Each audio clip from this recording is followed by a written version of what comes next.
مولانا حسن صاحب بیٹھے ہوئے، ماشاءاللہ بزرگ بھی بیٹھے ہیں. دو چیزیں ہیں، بہت سے لوگ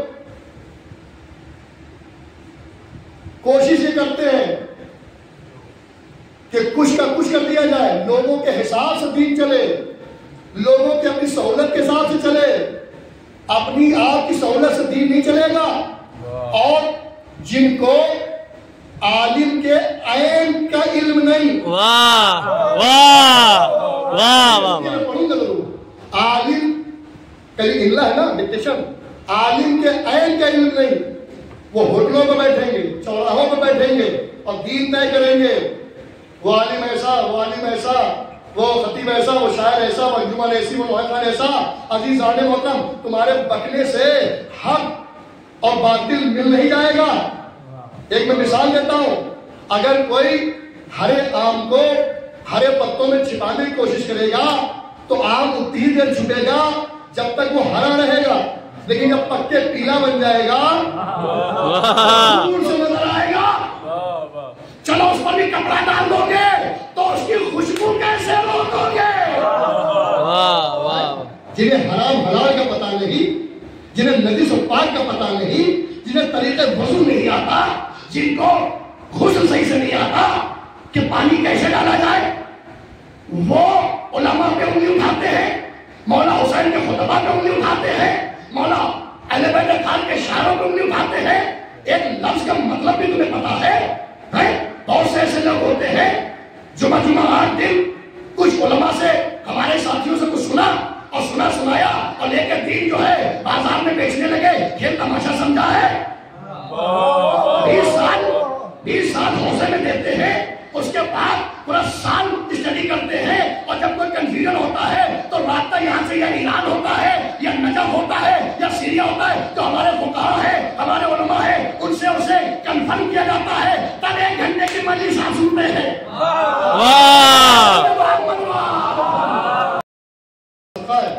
ہمیں دنیا گھومی ہوئی ہے، ہم بڑے بڑے رئیسوں سے بھی ملے ہیں، بڑے بڑے بدماشوں سے بھی ملے ہیں، شریف لوگوں سے بھی ملے ہیں، وزیر لوگوں سے بھی ملے ہیں، لیکن ہماری تقریر کا انداز نہیں بدلا، کیونکہ اگر بدل جاتے تو پھر یہاں نہ ہوتے.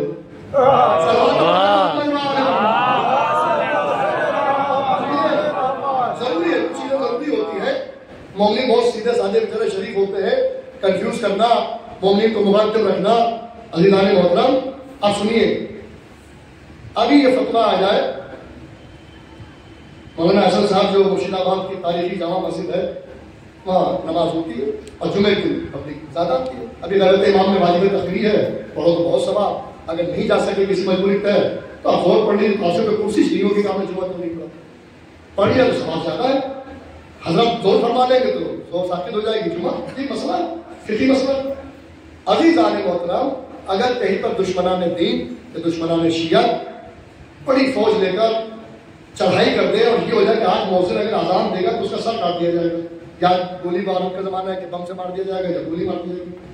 اور اگر آپ سستانی صاحب کے اوپر فون کریے، یہاں سے میل کریے، یا بہت ایمرجنسی تو ڈائریکٹ بات کریے کہ بہت ایمرجنسی ہو کہ یہاں پر ایسے ایسے حالات ہے، یہ بتائیے مائک کے اوپر اذان مؤذن دے یا نہ دے. فتویٰ آئے گا آج اذان دینا حرام. کیوں؟ جان بچاؤ. بے شک، کیونکہ اللہ دیکھ رہے تمہاری نیت ہے اذان دینے کی، لیکن حالات ایسے ہیں تو مسئلہ کبھی کبھی بدل جاتا ہے. تو بدلے گا کون؟ جس کے پاس خبر معصوم کی خبر ہے. واہ واہ واہ واہ واہ، معصوم کی خبر، واہ واہ واہ واہ، جنہیں اپنی کچھ خبر نہیں ہے وہ خبر معصوم کیا سنائیں گے؟ واہ واہ، سبحان اللہ، واہ واہ واہ واہ واہ واہ واہ. مثلاً میڈیکل کالج اس پہ میڈیکل اسٹور پہ جائیے، سر درد کی دوا پہ لکھا ہے سر درد کی پین کلر ہے، یہ انجیکشن ہے، یہ فیور کی ہے، یہ نزلے کی ہے، یہ کڈنی کی ہے، یہ آنکھوں کی ہے، یہ ہارٹ کی ہے، یہ بلڈ پریشر کی ہے، یہ شوگر کی ہے. سب دوائی کمپنیاں اس پہ لکھ کے دیتے نا پیکٹ کے اوپر. تو جو بیچنے والا ہوتا ہے سب پتا ہوتا ہے کون سی دوا کا ہے. جب ڈاکٹر کا پرچہ آتا ہے تو نکال کے دے دیتا ہے. بہت غور سے سنیے گا، میں بہت اہم بات پڑھنے جا رہا ہوں. اس لیے پڑھنا ضروری ہے کہ یہ سب سمجھ کے جب فضا چنیے گا کسی بھی عالم سے، تاکہ ہم سے نہیں کسی سے نہیں، تو آپ کے دماغ میں شک نہیں ہوگا. عالم ہوتا ہے اور عالم اس وقت بن نہیں سکتا جب تک اپنے بڑے عالموں کے سامنے ظاہر ادب نہ طے کر لیں کہ احسن صاحب کیسے عالم بن گئے. سلطان دارس میں 15-20 سال دیے ہیں, اس بچے نے دیے ہیں, ہم نے نازیہ میں دیے ہیں, اور اس کے بعد آج تک سلسلہ جاری ہے. جب کوئی مسئلہ پھنستا ہے تو کسی نہ کسی بڑے عالم سے رابطہ ہوتا ہے, واہ واہ واہ حل کیا جاتا ہے. سنیے کیا ہے, میں وہ مثال دیتا ہوں کیونکہ مجھے 35 سال ہو گئے خطابت کرتے ہوئے, تو بات وہ کرو جو سب کی سمجھ میں آ جائے. حرام فلسفہ منطق نہیں سمجھ سکتا, قرآن کی آیت نہیں سمجھ سکتا, تو کیا عقلی دلیل تو سمجھ سکتا ہے نا. سنیں پورا مجمع. ہمارے سر میں درد ہوا, ہم گئے میڈیکل اسٹور پر, کا دیتا ہوں دوا لے کر آئے, ابھی درد صحیح ہو گیا. درد تو صحیح ہو گیا, کڈنی خراب ہو گئی, بخار چڑھا, میڈیکل اسٹور سے دوا لیا ہے, بخار تو اتر گیا, کیلشیم ختم ہو گیا. کیونکہ جو دوا بیچ رہا ہے اس کو صرف یہ پتا یہ دوا کس مرض کی ہے. ہم نے مانگا, اس نے دے دیا, اور ہم نے کھا لی. تو دین کے معاملے میں بھی, شریعت کے معاملے میں بھی یہی ہے کہ اگر کسی کو مرض کی دوا پتا ہو جائے تو پھر جو 2-2 کروڑ پیسے خرچ کر کے نیٹ کا ایگزام پاس کر کے, یا پہلے سے PMT پاس کرتے تھے, ڈاکٹر بنتا تھا, حرامی ڈاکٹر نہ بن جائے. مزدوری کیوں کرے؟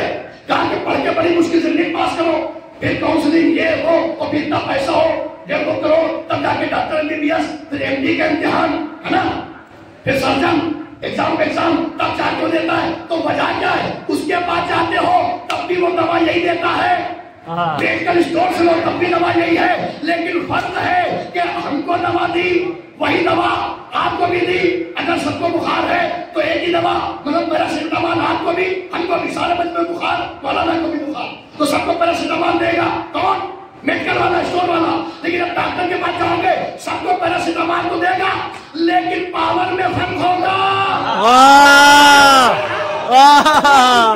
کسی کو 250 کی, کسی کو پوری ٹیبلٹ, کسی کو آدھی ٹیبلٹ, کسی کو 2, اور اس کے سپورٹ میں کسی کو کوئی اور کیپسول, کسی کو نہیں, کسی کو کچھ اور. یہ کیوں کہ جس کا جسم جیسا ہے اس کی کیپیسٹی کے حساب سے ڈاکٹر طے کرے گا کہ کس کو کتنا ڈوز دینا ہے. تو یہ جو چھٹ بھائی ہے جو ہماری قوم میں تفرقہ فساد پیدا کر رہے ہیں, یہ طے کریں گے, یہ علماء طے کریں گے.